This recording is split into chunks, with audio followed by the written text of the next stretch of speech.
I'm going to talk about the circuit. Well, that's what you have to do. Slated no one. I respect what people do. When you've done me something, I've got a right to say when you've affected me. But for all the performers that are out there doing what they're doing, Peter, I've got nothing but crazy mad love for them. When I was having problems with this certain comedian, Felix was like, I'm in the room, McCoy. If you think that comedian likes me, Geoff, you got to be joking. Pay no attention to it. Move on. The people were trying to make Keith Palmer be in charge of Felix's charity. We weren't having that. No chance. Okay. I mean, the first Felix fundraiser raised about 50 odd grand. Is that the one at Hammersmith? Did you? They wasted 28 grand. Someone got about 15 grand for filming it. You know, when the man's backstage there, all comfortable, I had to remind him, this ain't your show, brother. Yeah. Leo then said, if Geoff's not on the bill, Leo said, I'm not doing it because it's Geoff. If anyone was being blocked from being, I'm not going to do it. There you go. Okay. So the executive was forced to step in, and then I was then put on the bill. Okay. But can you imagine that? Man who said, well, if he's doing it, I'm not doing it. And then you make the person close the show. Felix couldn't stand it. Tell you why I do it, Peter, because I learned two things from Felix. Yeah. One, always be humble. And remember, you're competing with people. These are not your friends. So I told Richard, listen, next time I see you, get rid of those fucking jeans. You've got to try my jacket. He goes, yeah, right. You're the sweet boy of comedy. So took Richard around, used to put him on early. Girls used to fall all over him. He used to wear a red blazer, black pants and whatever. To this day, my shining light was one day I was sitting down with a promoter called Audley, yeah. Yeah, and then a woman in a pub in Streatham said to me, I want to thank you so much what you've done for my son, for helping out. I'm like, Richard Blackwood's mum. Oh, wow. She remembered. I didn't hear from Blackwood for ages. And when he lost all his money, it was like Geoff Schuman was the one who blah, blah. At least now he gives me credit. Yeah, that's why I like it. You do some slack stuff, Peter, but you do a lot of conscious stuff. Conscious stuff. And then you know how it is, Peter. When we're on the slack, when we're on the conscious stuff and it's not working, we then got to go to plan A and say, what is funny to me? He's like, I better get into the reserves. God, you were so bad. He ended up in tears. I took him away, fixed him up, and I said to the woman, Jo, can't remember her name, woman it was, and said, look, I can ask a favour. He just needs to get his head around it. Can we come back? She goes, right, you got 3 hours.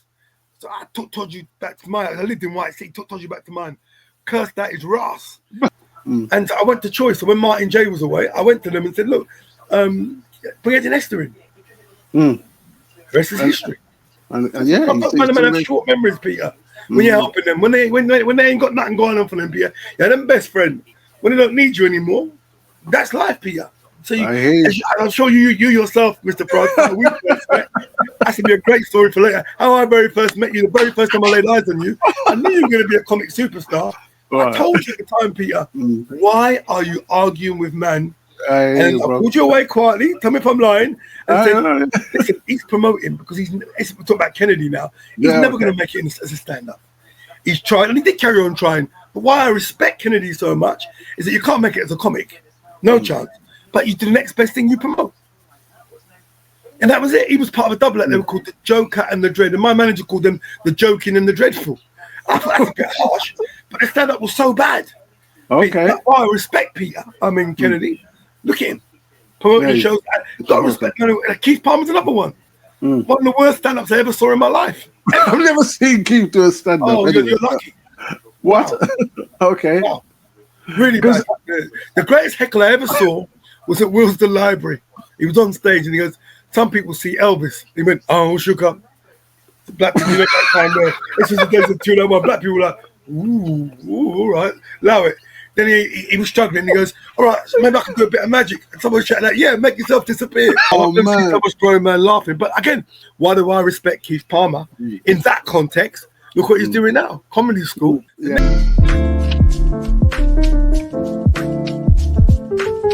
Hi, ladies and gentlemen. Welcome to this week's edition of Behind the Funny. And this week's guest, we got the wonderful Denzel Washington, a.k.a. Geoff Schuman. And Jesus, we got I tell you what, we're going to have some fun on this podcast today. We're going to cover a wide range of things from when he started, from what he's doing now, and the in-betweens. Geoff, how are you doing, sir? I'm laughing already, bro. It's a pleasure speaking to one of my favourite people and one of my favourite comics. As long as you don't lead me astray, because obviously you want to keep this channel going. You don't want people phoning you tomorrow. What? Did Schumann really say that? First of all, how did you allow that, Pete? First of all, we don't know if this is the real Geoff Schuman, because we all know. For some people that haven't seen you for a long time, they might be thinking, no, hold on a minute, this is not Geoff. Oh, the weight loss. I know, that's 5-6 years down the line now. It took me about 4 years to lose it. About 4 years to lose it. 4 months to put it back on. 2 years to lose it again. I don't know if you remember this. About 10, 12 years ago, you and I were doing some jogging in the park. That's right. You did a fitness program with me, and I was just so heavy at the time. And you were telling me, look, Geoff, you've really got to if you want to. When my leg heals, I'd like to go back to that park in Walthamstow again and then do the whole routine with you. I think we did film it. I think those are the days of VHS or something. I think we did film part of it, but I was in no physical condition. And the thing is, Pete, I was really good at sports when I was younger. Yeah, so I heard you done football, badminton, table tennis. County badminton, table tennis. Universities champion. I was very, very, very good. I went till I met my missus. I went from a female size 12 to a female 22. Life was good. Life became good. I became the big man of comedy, and I lived in the color of black because I couldn't wear anything else because I was always sweating. I was very unhealthy. And then, the show I used to do was called 2 Tons of Fun, me and Martin J. And We'll get into that, but let's start from the beginning, because before you got into comedy, you was a teacher, and you teach. I was teaching teaching in Acton High School, I believe. Yeah, I taught sociology, history, and lower level literacy. I really enjoyed it. However, I always wanted to be with the man. Them, I was always writing, Pete. For me, the progression into comedy was so easy. Because when you're a teacher, you're standing in front of people, Pete. So I always had, even when I was in the humanities department, I'd often find myself lunchtimes or after school over at the drama department. I mean, that wasn't part of my curriculum, part of my timetable, but I just used to enjoy being involved. I was like that at school, class comedian, Yeah. Volatile, troublemaker. No. So was you a writer because you had the belief that you was going to do something with your writing, or did you just write for the sake of writing? No, I was encouraged, Pete. I had a very good English teacher at my school. If you were in the top set, you took English language O-level a year early. I was fortunate to be part of that group. I only got a C. I didn't like literature, but my English tutor was so good. She was always encouraging, Pete. The things I was talking about and wanted to talk about, she was really, really encouraging, and that encouraged me. My older sister is very educated, the first to go to uni in my family. Others subsequently followed. So writing was always there. And then I always, as I got to like 18, 19, 20, the things I was studying gave me a kind of a political philosophy.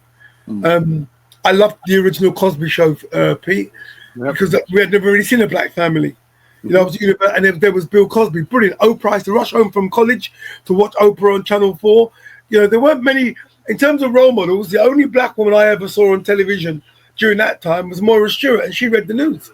There were no black women for me to look at. I was terrified of that. No black woman apart. The Williams sisters hadn't arrived yet. So there was no definitive. But I always wrote, Peter. I like writing poetry, and then one of my sisters entered me into a national black writing competition, and I won it.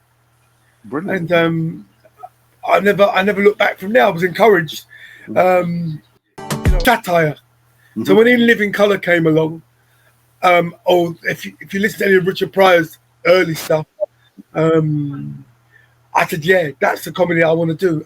Uncompromising, no defecating, no self-loathing. I just wanted to be able to talk about my experience, and whoever liked it. Whoever didn't, for them business. Because there's a lot of white comics I look at, Pete. I've seen them like, this is absolutely terrible. However, Pete, I have to respect and say my humour and what a lot of white people laugh at are completely two different things, Pete. Yeah, indeed. Completely two different things, Pete. I mean, I went to Edinburgh one year for the BBC, and I think the only show I could really take was Stephen K. Amos and Mark Thomas. Everybody else, I was like, are these people seriously laughing? Wow. So I can understand it, Pete, when I come along, and a generation of black comics, when white people are like, I was being racist. I don't understand. Well, I'm in a business if you don't understand, Carl. I had to listen to man talk about sucking my jizz, and I'm like, what the fuck? What is that language? The poor mooly of the UK, brother. Geoff Schuman. Honestly, Pete, I remember one time, who got me tickets? Oh, she was doing Friday Night Live. Eventually, Paul Chowdhury got the gig, but was it Abba Vidal? Maybe. It wasn't. Well, yeah, she would. I think it was. Yeah, honestly, Pete, I was gone before the break. Oh God! The Irish guy who came over at the time, he was hosting. I think it's Tess Daly's husband. I'm putting his name now. Northern Ireland. I just honestly, Peter. Right. Just shook my head thinking. It wasn't for you. Wow, Peter. Pete, free tickets, television gone by the break.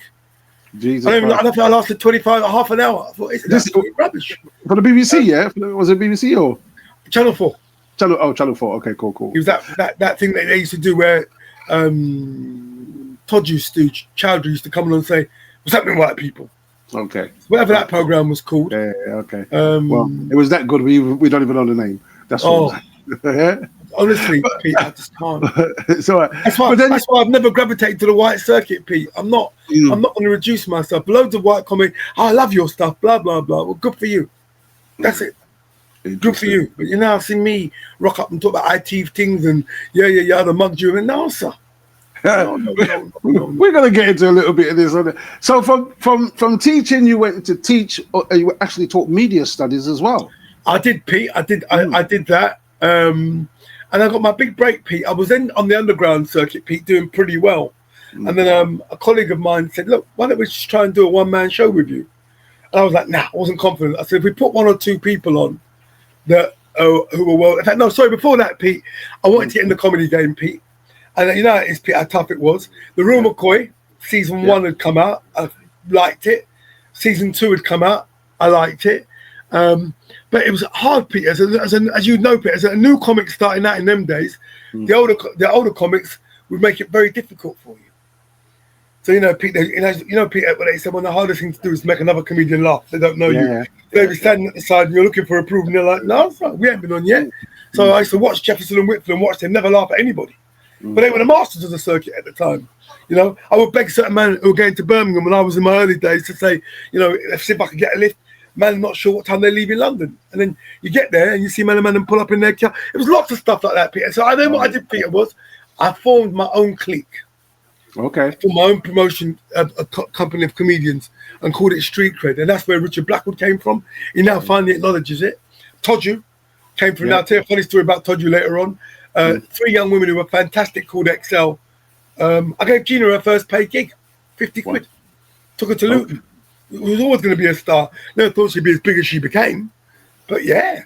And so then, Peter, I was booking myself as the compere, booking my local acts, and then we put someone like Leo Mohammed or Leo Chester, and you put on someone that was a big name on television to draw the crowd in. I was doing mainly youth clubs, youth centers. Okay. And 100-seater capacity and stuff. And then everyone was telling me, you're all right, you're not bad yourself. And then in 1993, we went for the big one. We booked Hammersmith Town Hall, 1,000 seats, and we filled it. I had Curtis Walker, that's another story, and the loud deceased Llewellyn Gideon as my guest. They've both been in the Real McCoy. But packed the place, had a really good time. Absolutely brilliant. So we're going to get this story out of the way because everybody's probably going to want to hear. What happened to you at Choice FM? When I got there, Peter, especially if you've got an education like yourself, Peter, because you're a comic, Peter, you're keep fit instructor. I read some of your writing. You're quite very articulate. Why shouldn't you be? It's a bit like when Will Smith won the Oscar. I remember him as a rapper. And you were able to diversify. Well, at Choice FM, I got my squeeze because the BBC made a program about me, about why I left teaching to do comedy. And that New Year's Eve, I performed at the Cumberland, and the owners of Choice happened to be there.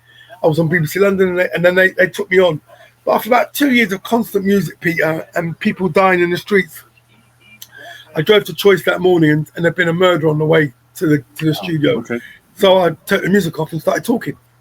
And then for the next 6 or 7 years, Peter, when I was at Choice, I don't know if you know about radio, Pete, but the 2 biggest shows on any radio station are your breakfast show and your drive time show. Yeah. Saturdays is when people are going out shopping, right? Yeah. Doing whatever. My Saturday show was the biggest in the station's history. Nothing even close. The second biggest was breakfast. I sat on both. Next biggest was Jigs in the afternoon. George K had drive time, had no audience. So Choice FM, when the new owners took over, Pete, white people, you know, one thing that they love us to be slack. They love to offer us things that where we're self-defecating or laughing like, all right, bubs. You know, they love all that. You know, we were hoping that days of Frank Bruno and what's her name, Rusty Lee, we were hoping that had stopped. Not blaming either artist, you just do the attributes you've got. So when I look at Michael Richards now, and when I look at Alison Hammond now, they fit a particular brief. Ainsley, ooh, what you like. Look at my eyes, look at my expression. Ooh, what you like. Nothing political is going to come out of their mouths. And so when the new owners bought it, Peter, they decided that the first thing they were going to do was going to become music orientated again. They were looking for a younger demographic. They didn't want our age group listening. And rightly so, Peter, when you spend £24 million, if you sell me your car, Peter, you can't tell me how to drive it. If I buy your house, you can't tell me how to decorate it. So when the white people brought Choice FM, I was the first casualty. Helped with some black people who wanted to keep their jobs. But how did you feel about that? The whole concept. It was tough, Peter. I didn't have a chance to even process it, Peter. The figures that come out the week before, I was still way ahead, Peter. What I thought they were going to do, Peter, was get rid of me from breakfast, so they could do whatever they wanted to do. But they'll keep the Saturday show because there'd be a public outcry. Whoa, the black community outcry. Really? Only when someone dies in custody do we make noise, or if someone uses the N word, which our performers proliferate the airwaves with. So yeah, Pete, they sacked me on a Tuesday. And the Thursday I was at the BBC. Cool. Still the only person to this day, African Caribbean, to broadcast on 3 radio stations, 3 legal radio stations, breakfast in London. You know, like Sony, BBC London, and Choice. Only person to this day. Back then, you was a big superstar. Everybody knew who Geoff Schuman was. Everybody. Well, I worked hard though, Peter. But, you know, the thing is, Pete, if you ain't a spender like you, Peter, and tall, if you're blessed with looks, Peter, I'm a bit like Chris Evans. You got to work with what you got, Peter. If you haven't got that, Peter, if you're like a size 20, 22 female, there's no way you're going to do a love scene in any film. No one wants to see Queen Latifah or the other one who cursed out everybody. In Hollywood, it's quite. Yeah, big. I know. You know what I'm talking about? Yeah, no one wants to see me with my clothes off. So Black one came along, very talented, but also very good looking. Not his fault. So you're up against. You remember when you're in front of people, it's visual. Our medium, it's what people see.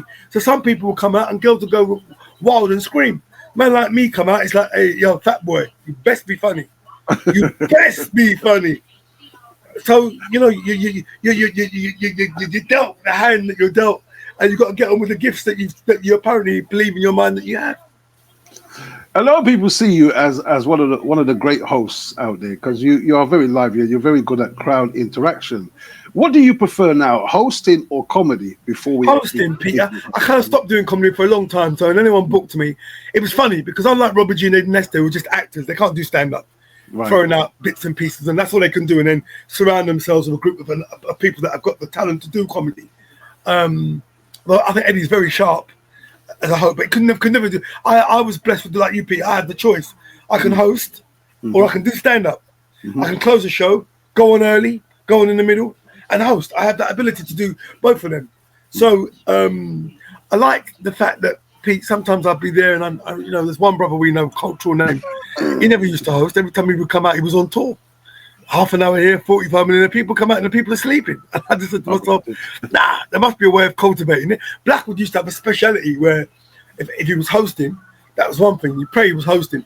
But if he was on the bill and he was closing it, he was killing it, he would turn and say, well, I've got to go right now. Knowing people would shout and say, yo, no, stay more. One time we had to pull him up and say, yo, me and Curtis, none of that fuckery tonight, yeah? Do your set. Come off.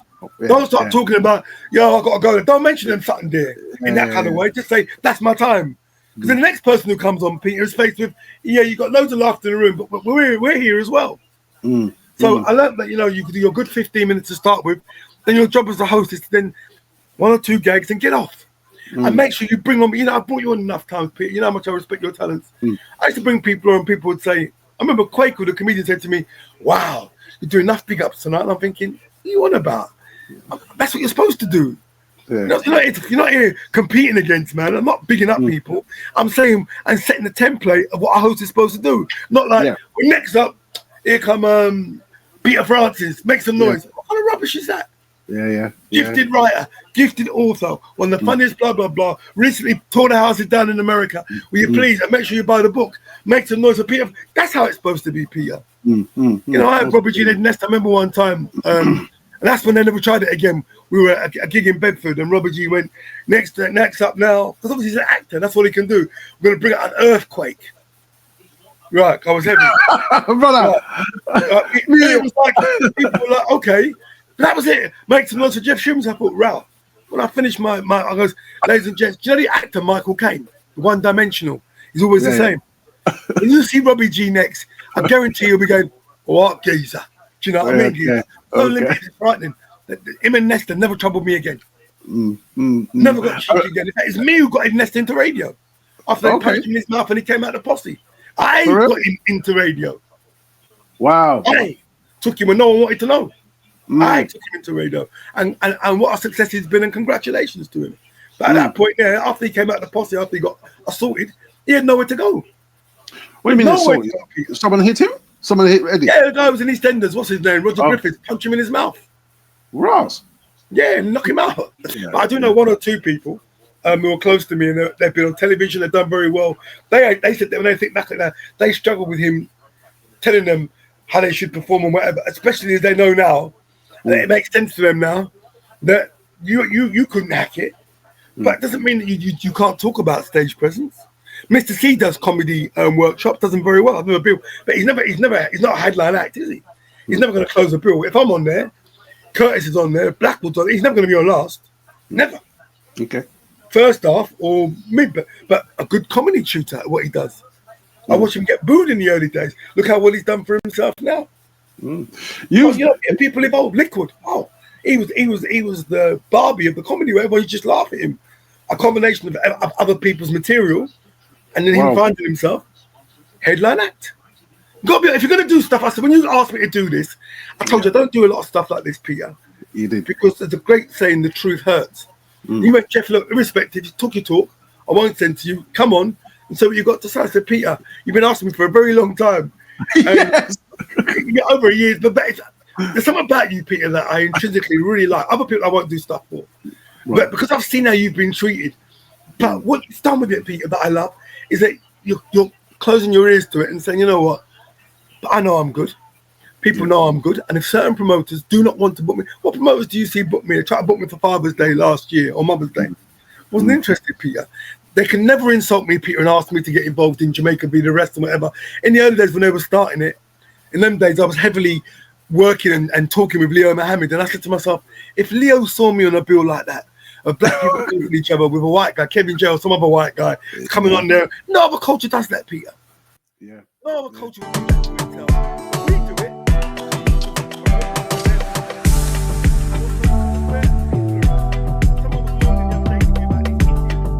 I said this joke, Peter. I shared it with you. I said, have you heard the one about the black guy making money in the Indian community? Yeah, okay. And then everyone went, so I went, me neither. But you look at our Japanese people, when they do their Indian stuff, we don't get a penny from it, Peter. But when they can come into our world, there was an Asian promoter back in the day. I boxed him and ended up in court. I got acquitted. To tell that man there, this is something you're not going to control. But now it's too late, because if a man comes to you, Peter, and offers you 10, 12 gigs at a premium, I'm Geoff Schuman. There's nothing I can do for you.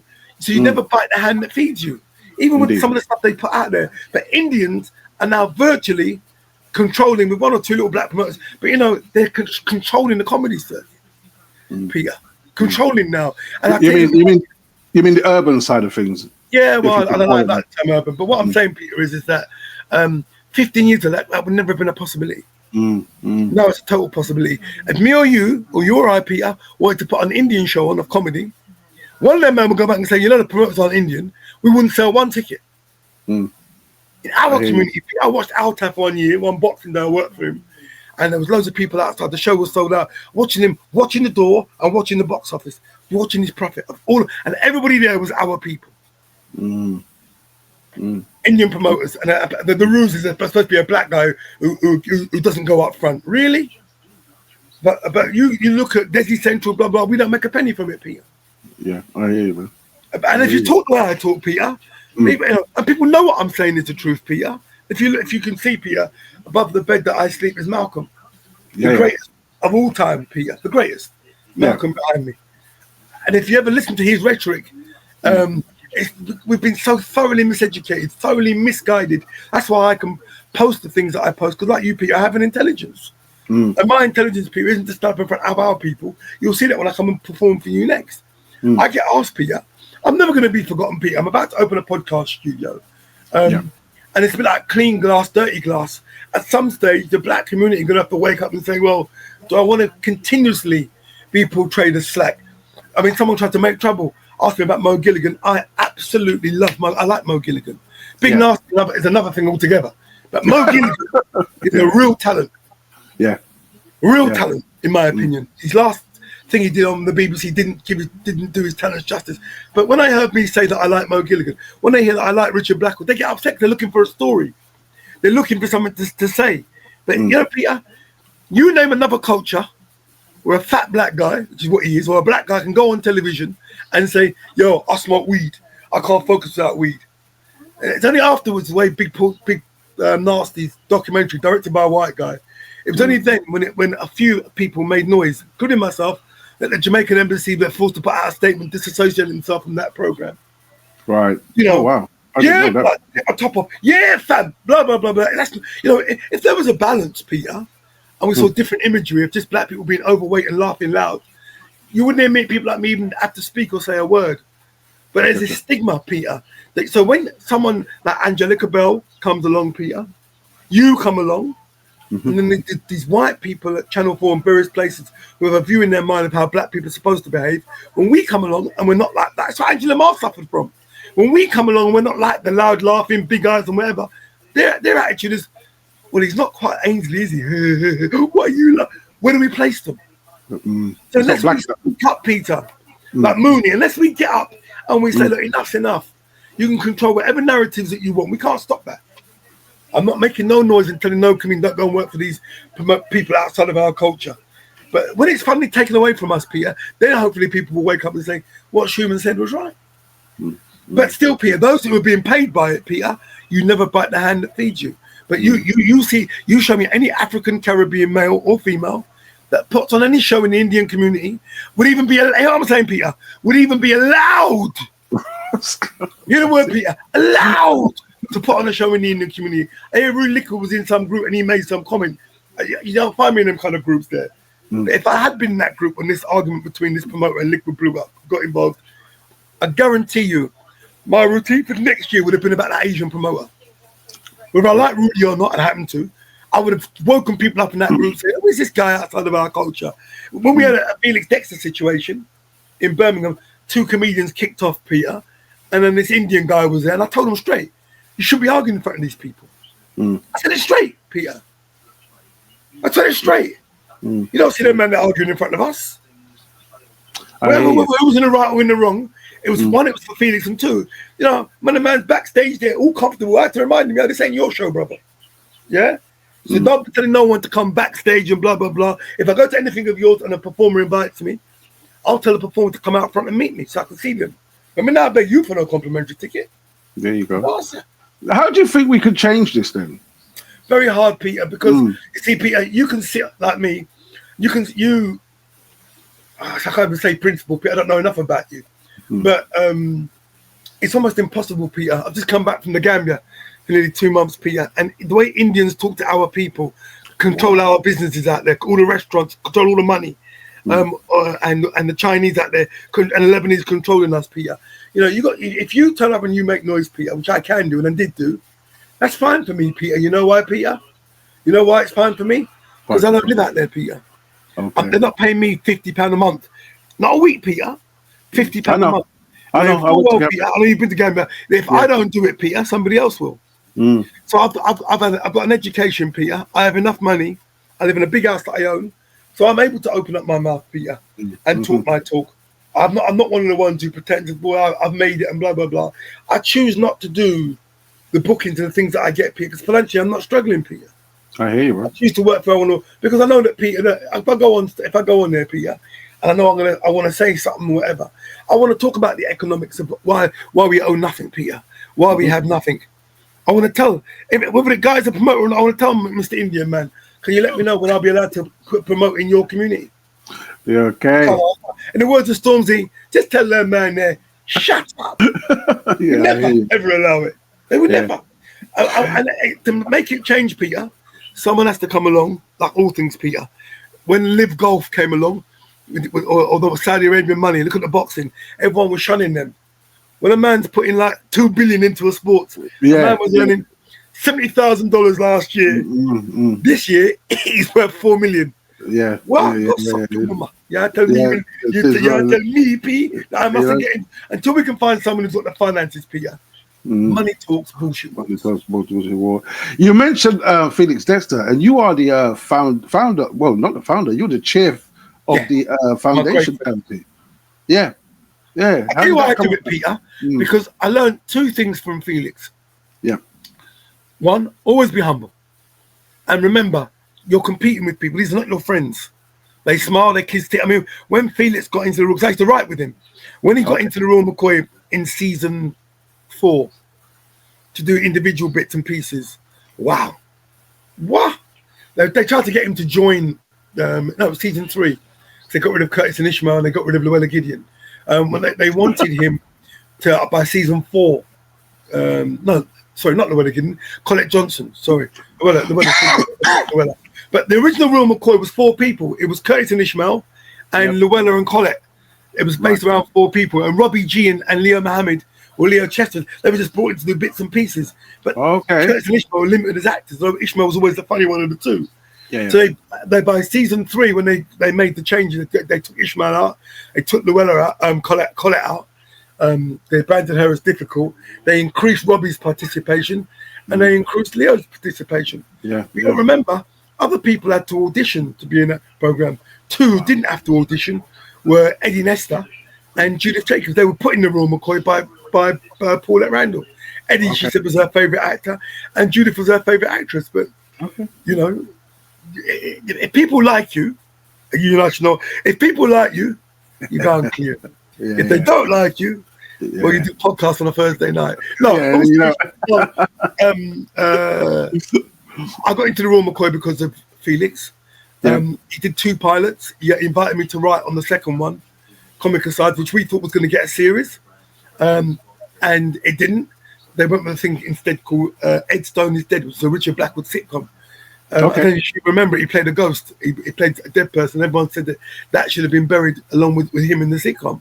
And it did. Wow. It got 1 season on BBC 2. And so it was disappointing for Felix. We even had a read, Peter. I don't know if you know what a read is, but... yes, I do. I know what a read is. The Felix Dexter thing was so hot. It was the very first time I met Paul Whitehouse.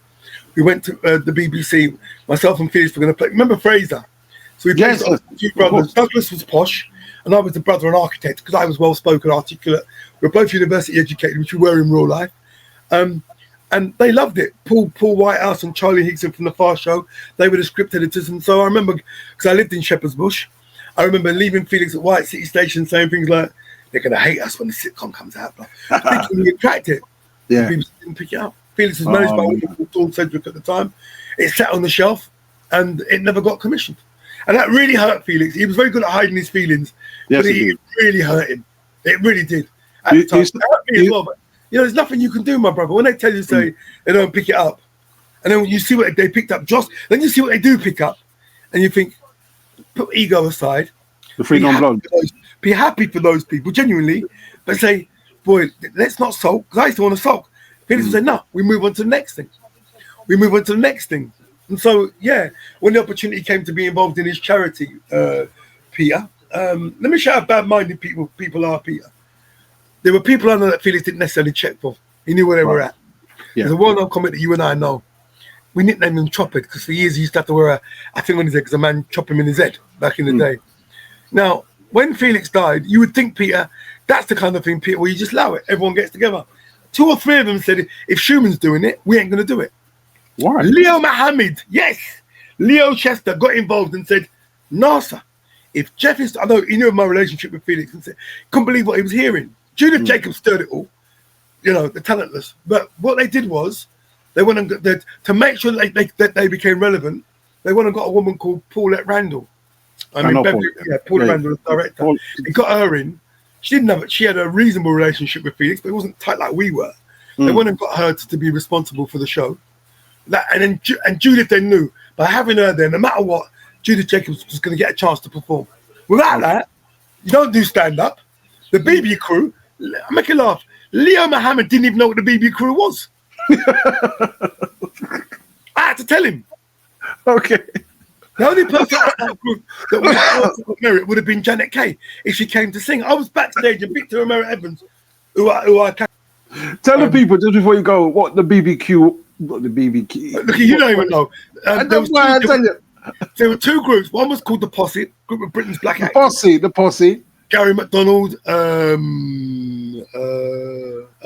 Nesta was involved. There's 5 of them, isn't it? Involved. Yeah. I just can't remember all of their names. Yeah, but there's 5 of them. Involved in it as well. Yeah. They even got a show once on Channel 4. They were heavily supported by Theatre Royal Stratford. So it was then teamed up to have a female equivalent called the BB Crew. Joanne Campbell, Janet Kay, the wonderful Janet Kay, I must stress. Judith Jacobs, the DJ now. So they did whatever. In fact, one of them I remember, because the two people who held the biggest black shows in the history until this life came along were myself with Waiting to Inhale and Angela Mars, Funny Black Women on the Edge. We took the box office records well away from the Posse. The other one, the BB Crew, I remember they had a show. I think Nesta was brought in to direct it. It was deemed by the theatre to be so bad that they cancelled the date. It didn't even go out. Oh, wow. The show didn't even go on.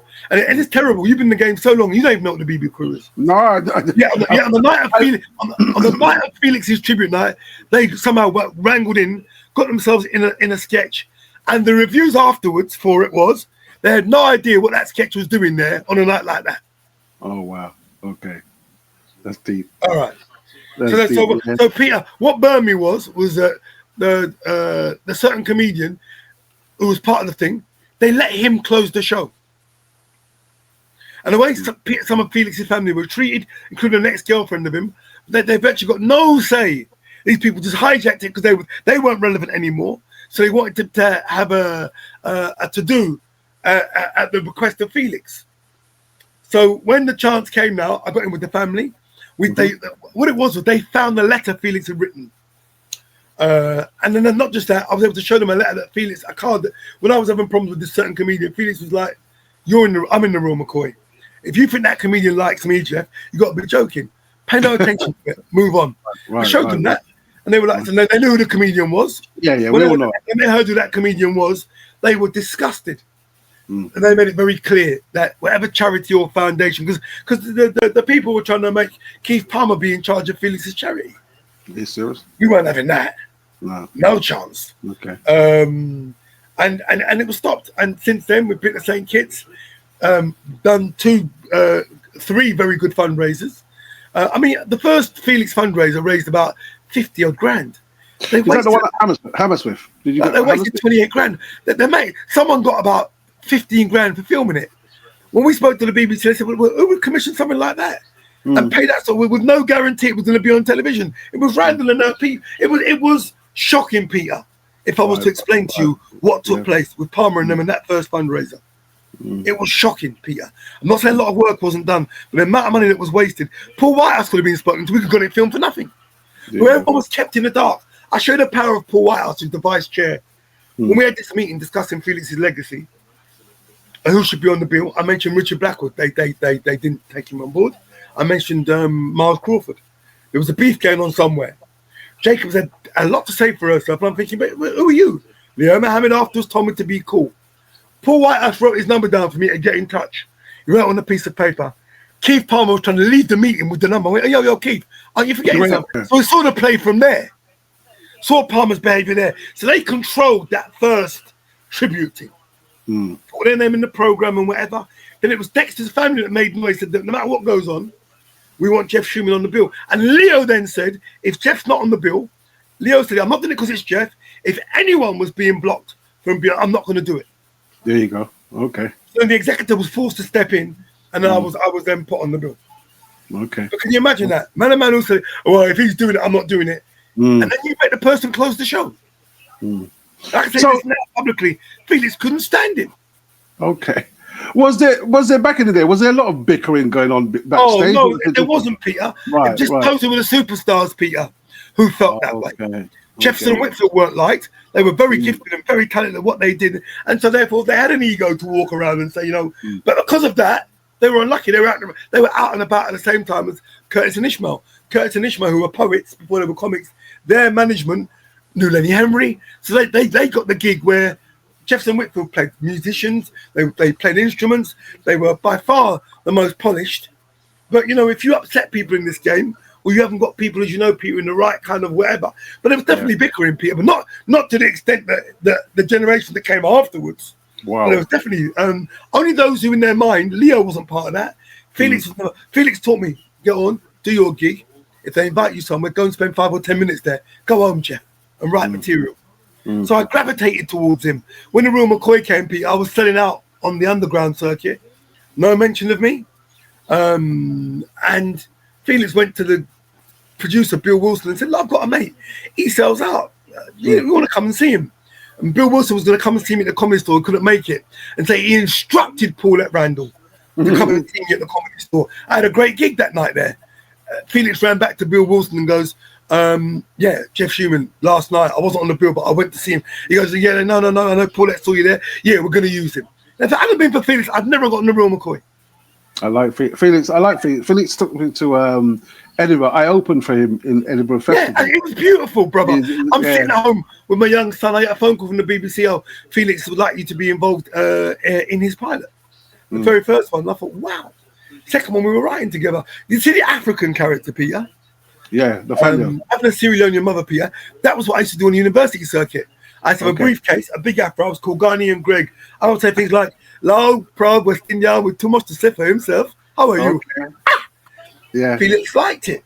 Yeah. And then they developed at the Real McCoy, but I didn't realise was once he did it, I couldn't do it anymore. He was so good to me, Peter. Didn't matter. He did it so well, but he was so good to me. You know, sometimes the cast of the Real McCoy would come and I'd be sitting with Felix in another room. They would because he's working on his material. They never used to say nothing to me in North Acton. I never used to say nothing to them. Just it was what it was. But I knew I could write. I knew I was capable. I knew I was able. Whether I could get a break or not, Peter. If you're not in the in crowd, Peter, forget that. Peter. How good you may or may not be, Peter, unless you've got someone representing Peter that can go in and talk on your behalf. You know, I had a comedian moaning a year ago saying, UTC, is it? People behind Mo, oh, it's like a mafioso and blah, blah, blah. I said to him, listen, shut up. I haven't mentioned your name. Do what Special P's doing. Create your own brand. You can't get into that brand, so you create your own brand. It would just be, wouldn't it be nice if there were some black people controlling black artists rather than a group of young white people controlling all our artists, or Indians? Wouldn't it be nice? But the only person who could have been in that position was Ian Thompson. And he lost the trust of many people back in the day. And as a consequence, we have no senior black managers on the comedy circuit or talent booking. On the urban circuit, you got man involved in pirate radio and whatever. They book shows. They book their people. And you know, you'll never hear me, Peter. Well, you don't hear me either, bro. In any forum, complain about they don't book me, they don't pick the phone up to me. Last year, for Mother's Day, my agent said the money wasn't right. So we didn't do it. No arguments. No arguments at all, Peter. What do you think of this the internet sensation, the new Kids on the Block? That's fantastic. Some Axel Blake stuff absolutely kill me. Oh yeah, love it. You know, Axel in particular, I love. His skits. I love some of Axel's skits, and the black guy. I think he might be mixed race. I don't know. Dual heritage. Very funny, slender. Chuka. I think I know. No. There's loads of skits. Very good though, Peter. But yeah, Axel's skits make me laugh. And this he's brilliant as well. There are two that really stick out for me. And then I have to look at that, and then I have to look at Big Nasty and think to myself, wow. Wow, okay. Wow. You know, I look at Dane Baptiste before he got in trouble. Did a thing called Bamus. political, topical, funny. I would have given it a series. Javon Prince, his stuff, edgy, loved it, liked it, whatever. But for the big nasty, 3 seasons to take his top off and just blood, smoke weed, blood. Yeah, my fan though, and whatever. And 11 o'clock at night, and my mate was a school teacher, and he's like, Geoff, he said, Geoff, it's just too painful. But his show, well, Mo actually came from that show as well. So and then what was great was, they needed some talent on the show, didn't they? Yeah, come on. And rightly so, Mo got his own show. He was able to shine, and still is able to shine what he does. So to take the Slim Fast commercial out of it, you tell me what is the Big Nasty can ever do. Yeah, okay, I get you, bro. Okay. Oh, my God. We've got other things. Very clear. Let me clarify this before you move on, Peter. It's not an attack on Big Nasty. He does what he does. But he fits, like Alison, they fit a certain demographic of how those with power like to see us. Yeah? You will never see the Jewish community or the allowing someone to go and say, yo, can't wake up, unless I smoke enough, because I smoke too much weed. Or interview someone called the Queen of, hear the language, slackness. So who is it, Peter, that wants us to remain slack? Yeah. The psychology behind it is deep. And that's even man like General Levy, the incredible general. Watch 1 or 2 of his videos, because now he's had to finally say, I'm still big. I'm the biggest jungle tune of all time. But the youths are being led astray, being given contracts to basically self-loathe and destroy our young people. But the day that a conscious rapper comes out, or the day that a comedian gets up on stage and tells an Indian promoter, you're not controlling my community, and controlling me, then you'll see the narrative change. But until then, Peter, when money's floating, money talks, the thing that would change it in that heartbeat would be what a brother did one time when Westwood was on BBC Radio playing all that poison. He marched into a police station in Hackney, and he was fantastic. Said that Westwood is playing death and destruction to my people. I know we like to organise this march to deaths in custody.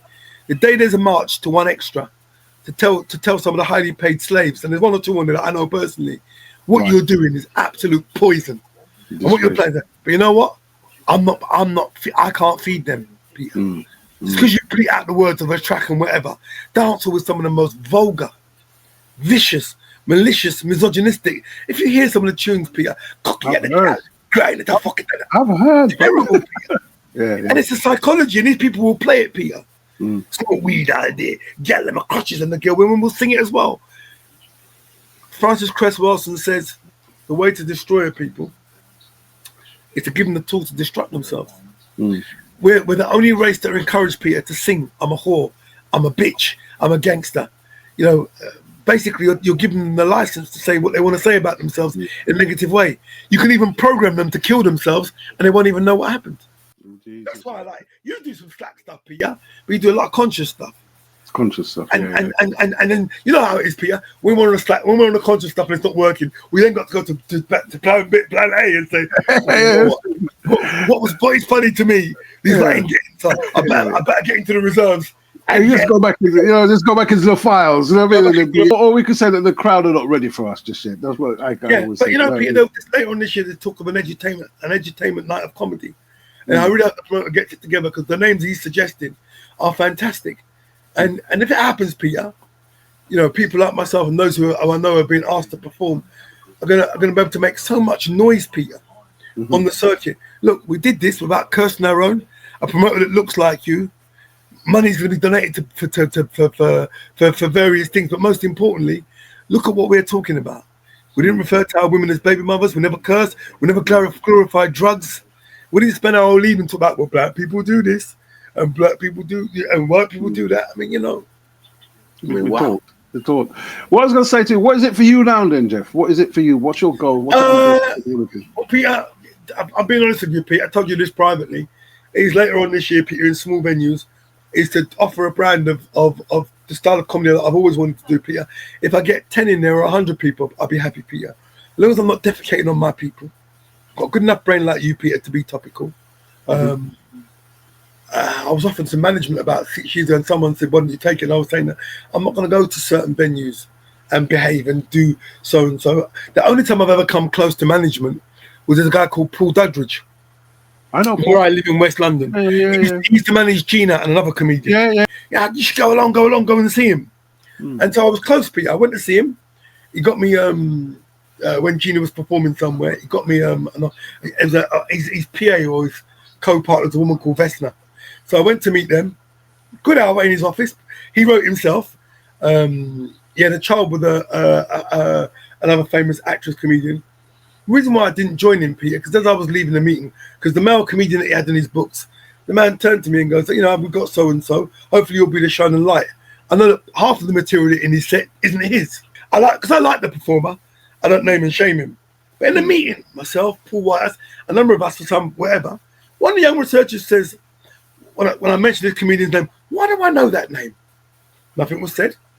Then next meeting says, there were one or two people on the circuit said that they won't share a bill with him because he steals material. Oh God.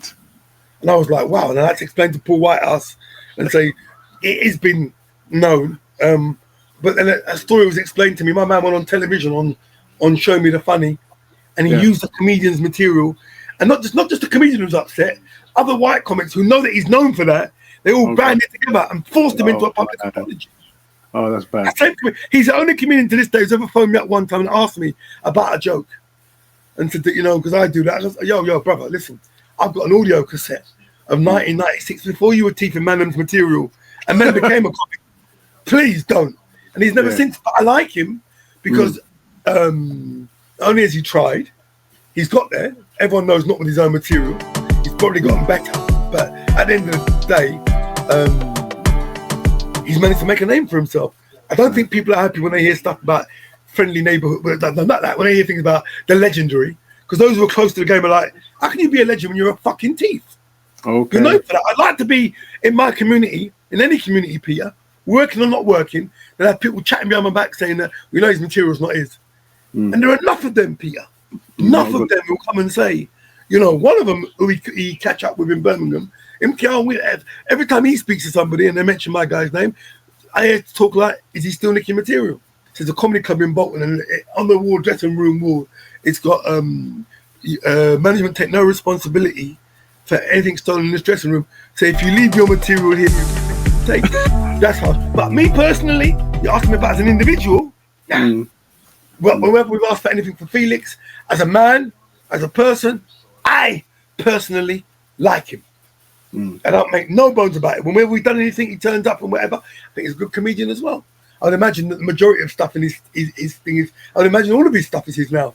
But because of that lingering thing, one man told me one day he went to a gig, did his gig, went on early, and went to another venue. He saw my man was on the bill. I wanted to go and see there to see whose material he was using. And I just thought, whew, that deep is it? Yeah, so as long as, like, when people do bring me on, they say, I don't like the term legendary because I'm not. But when people say that he's one of the OGs, he's blah, blah, blah, no one must ever accuse me of stealing material or lifting goods. No one must ever accuse me of that, Peter. Like you, Peter, I've written full-length plays, written a pantomime, still doing stuff, Peter. And, you know, I'm going to do breakfast again come 2 months time. Yeah, I'm going to go on the station. But, you know, Peter, I love the life I had, Peter. I can sit back and I can write. And I've got the space to do so. When the podcast comes, Peter, you watch. The different podcasts I'm involved in, proper podcast studio that people can book, hire, use 24-hour access. But the things I'm going to talk about, Peter, one sec, Peter, let me just turn this off.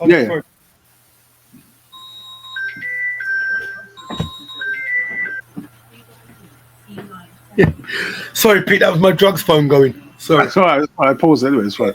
So, like you, Peter, I'm really, I love looking at your stuff. I like it. I'm glad you're in America. I'm glad you've written, you know, your second book and you're doing what you're doing. You know, Peter, it's not about coming out with a bang. Sometimes, Peter, I kind of feel it when people say, "Are you still doing it?" Yeah. Or most importantly, you know, where can I see you next? Well, like you, Peter, certain people who book certain shows, Peter, hands up, they're never going to book me. I've never fallen out with them, Peter. You're not going to pay me. You know, the one I regret still to this day is, of all the people I ever managed I look at naturally talented, Toddy's probably the most gifted. He was the one who would never listen. Do you know how Toddy got to do stand-up, Peter? Man, I said that to everyone though. That Toddy is the most gifted. Toddy was on a course in Shepherd's Bush. I don't think he was working. And there's a big picture of me, a poster of me in the window. Toddy just walked up to me and said, "That's you? Is that you, Geese? Geese? Is that you in the window?" I went, "Yeah." He goes, "I'm funny. I reckon I'm as funny as you." Those are the first words that came out. I said, "Told you, well, I'm looking to get the truth." It's back in the day, the circuit was difficult. It was Jefferson and Whitford, Angela Marr. Leo's probably the end of the chain. You couldn't really get in, Peter.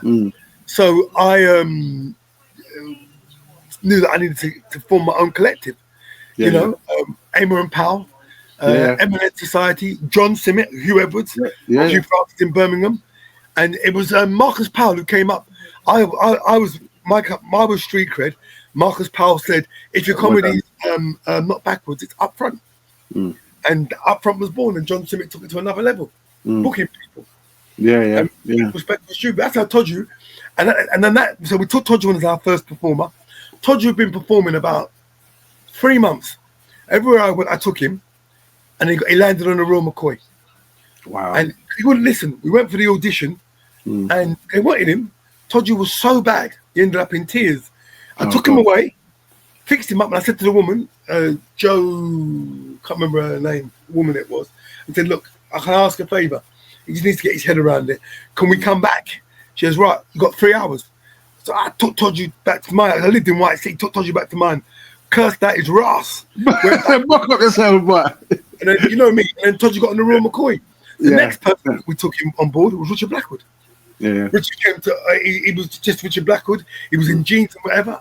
At the time, the person who was deemed to be the sweet boy of comedy was a guy called Roger D. Roger, I know Roger, man.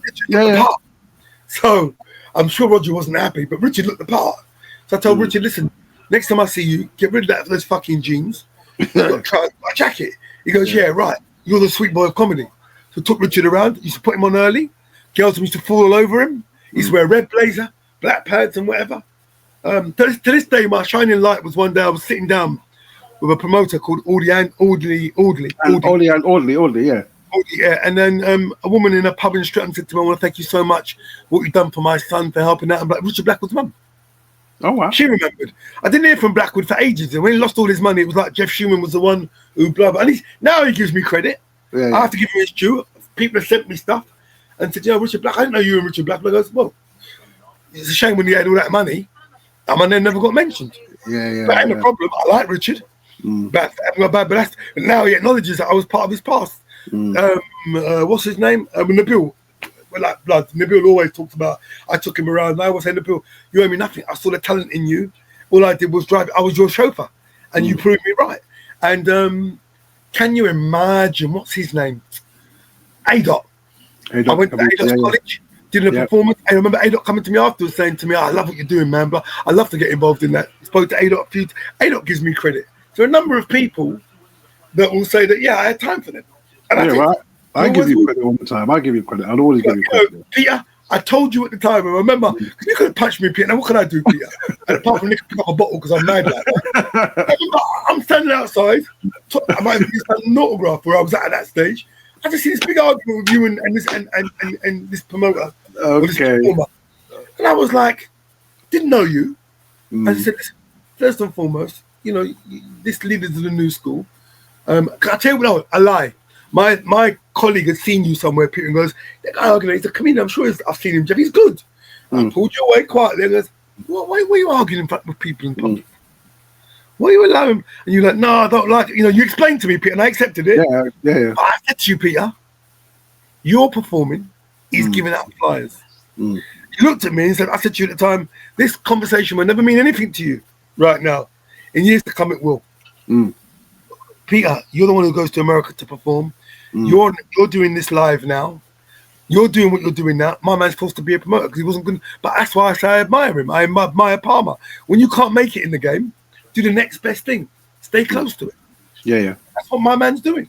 If Felicity Ethnic behaved differently, I mean, honestly, when Felicity is just herself, Peter, just talking in a room, there's no more frightening the sight. Felicity is absolute. Yeah, she's amazing. Just like Leo and his pump, they're absolutely frightening.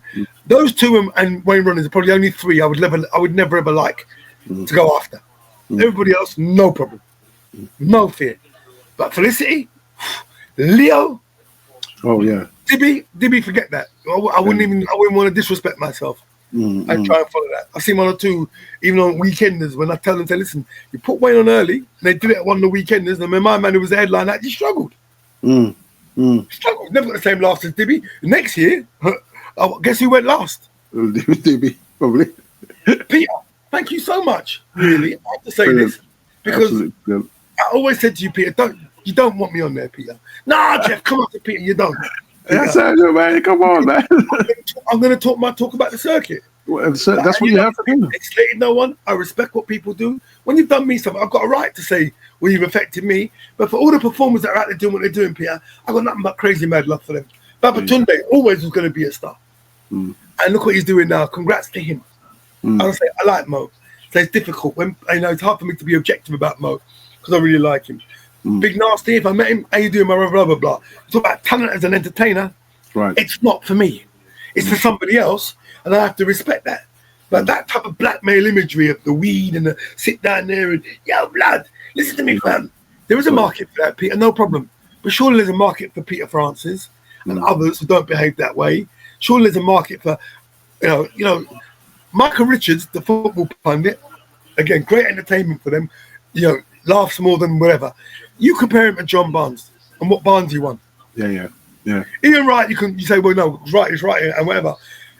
In the year that Man City won the Premiership, he hardly played Michael Richards. He's not on television because he's a great pundit, and he's okay at it. But the one thing you're guaranteed, Peter, is someone must have told him to tone it down. Well, you're guaranteed every 60 seconds. And because I know a lot of ex-professional footballers, black ones, they find it so debilitating. Kane's another one. I do like Kane. He let us down with the Felix Dexter thing. But then, the comedian he told went back and told a member of Felix's family. And I was embarrassed. When we booked Kane knew he was never going to turn up. And when it was mentioned that he wasn't going to turn up, I argued like a madman. I said, no. Kane will be there. He didn't turn up. Okay. That was embarrassing. And so when there was this Felix night being planned, not too long ago with the beef for next year or later this year, Felix, the member of Felix's family in the room said that, I don't care what you lot do, blah, blah, blah, blah, blah. My man can't be involved in that. Right. I love Kane. So, again, it's difficult. When you like someone, Peter, you then got to balance it out between, well, if someone's telling the truth about something, you have to accept it. Swallow it. Don't add to the fire, but you have to be quiet. I've never seen Christopher Savage perform, so I can't make a comment. I know that they do a podcast and people love it. Who am I to say? So all I've ever seen is Christopher laughing a lot. I don't know what his stand-up's like, so I can't be objective. But all I would say is that, with that level of laughing, if they gave him a show, I wouldn't be surprised. I really wouldn't be surprised. Wow. Because, as I say, I watched the very first Big Nasty one. I tried so hard. I thought, let me go to week 2. But because of where I'm at in my head as a black man, I was just like, I can't. And then with me, Peter, what happens is you got to imagine white people in different parts of the country who've never seen us before. And they give us very few opportunities. That's why it's important that we love and support Mo. We're given very few opportunities, Peter, on television. And that's what they see. Yeah, I understand. Well, Alison laughing super loud. All right, Babs. So when you've got Angelica Bell and Jennifer Quackway and others, whatever, will they ever get prime time? Well, if I'm white and I've got a view how black presenters are supposed to be, I'm going to be like, well, why hasn't he or she started laughing loud? And why are their pupils not inflamed? And if you got to be honest, Peter, if you look at those who get through, who have gone through, someone needs to come on who witnesses this and tell me anything that Geoff Schuman said has been a lie. There's a particular type. I think Angela Marr gave up. She didn't give up because she's super talented, but she's gone abroad now. Angie knew that when the time came when certain people got through with, let me tell you about them thing there. You can't put Angie on loose women. Angela Marr sits there and she's just talking. Talking. Charlene White is a presenter, a host on it. Brendan Redwood's the host. But that's why they're where they are. So they're just a host. To be a guest performer on there, Lord of mercy. Got to be having some. Geoff, all I've got to say, bro, it's been a pleasure talking to you for the last. Love you like cook food, Peter. Yeah, but am I needed for July? You don't want me to spoil that show for you? I would look at the audience, Peter, and I would probably stay in the fire pit before I went down to part B. No, trust me, Peter, it's all measured. It's all measured comedy. Explaining what I'm explaining now. On July the 4th, you come down, you do you, Geoff. That's it. Yeah, you just as long as I'm repping my brethren, I got no problem with that. You'll be absolutely fine, and I'm looking forward to it. Geoff Schuman, tell us where we can find you on your socials. I will do, Pete. My website's www.geoffschuman.com. Add me, Geoff Schuman, Facebook, Instagram, Geoff Schuman, Twitter, Geoff Schuman. Don't tweet as much, but do quite a bit on Insta and do quite a bit on Facebook. I'm into my football, so I'm always teasing Man United fans, and they give as good as they get. But when I come out, Peter, with the podcast stuff, Peter, a bit like when I was on Choice, it was made very clear to me that black people don't want speech, they don't want talk, and I was arguing that when they got rid of Real Scipio, I'll take the risk. It depends who's pitching the politics and the style and the manner. If it's coming from a knowledge base based on facts, I've given examples about the comedy circuit and where it's at. I've given an example of show me the black person, or how many black people can you buy black food from? You know that's quite strange because they opened up a wholesalers, right? Selling black food. And what did we discover, Peter? When people look at the shares, right? That's how we get duped all the time, Peter. Yeah, yes indeed, bro. Yes indeed. It's a psychological war, Peter. Guess what? When Leo Muhammad was at the top of his game, then he went more into the Nation of Islam. I remember having a conversation. Leo said, I know that I'm never going to work, brother, as much as I could do. But my race is at stake. And that's more important to me than making people laugh. And as I say, Peter, there's certain bills I'm not booked for. No problem. And there's certain bills or certain promoters, Peter, that say, don't waste my time and I won't waste yours. There you go. But whenever I've gone and performed, Peter, I've stormed the place. I've had a great time. First half or second half, Peter. You never lose that gift, Peter. You never do. When the podcasts start, Peter, when I return back to breakfast, when I return back doing stand-up on my own terms, Peter, then I'm going to be very happy. And the funny thing is, Peter, I really do hope, Mr. Francis, before I love you and leave you, your memory is strong, because there are some people who really, in my opinion, should have been booking you, Peter, and they're not. And I wouldn't mind, Peter, if it was, I know it's something that you've done. I know it's not that, Peter. I know it's not that. But that's what they do, Peter. That's where they're at, Peter. And Peter, many people are called, very few are chosen. There you go. And that's why I do this for you. I admire you. I look at the little bits you do in your car. I was proud. Even though I was second or third choice to warm up for you for a one-man show. Anybody else had asked me, Peter would have been like, God, sock you. But it was like, no, it's Peter, and you like him. You can't be a hypocrite. Even if you were 57 on the variety, it makes no difference at all. You like Peter. God. But Peter, I love what you do, Peter, and keep doing what you're doing, Peter. And don't allow anybody, Peter, anybody to close doors on you, Peter. Because the difference is, Peter, the pen is mightier than the sword. And what you've got more than all these other people and whatever, Peter, you have the ability to write. And once you have the ability to write, you're in control of your own destiny. That's why, more than anybody, I'm rooting for Mo Gilligan for it. Like I root for Idris. Because when you've got that kind of level of decent black male representation, Babatunde Elige, if you don't gravitate towards this and Axel and say, fantastic, I'm afraid certain types of people are going to turn up again, and they'll be given the opportunity to just be totally slack and do all kind of foolishness. Cheers, Peter. Make sure I get a copy of this, please. You will indeed, no problem. You will indeed. Send me a copy. Ladies and gentlemen, this has been Behind the Funny with the OG, Geoff Schuman, and it's been a pleasure to have you, sir. I salute you. Take care, Peter.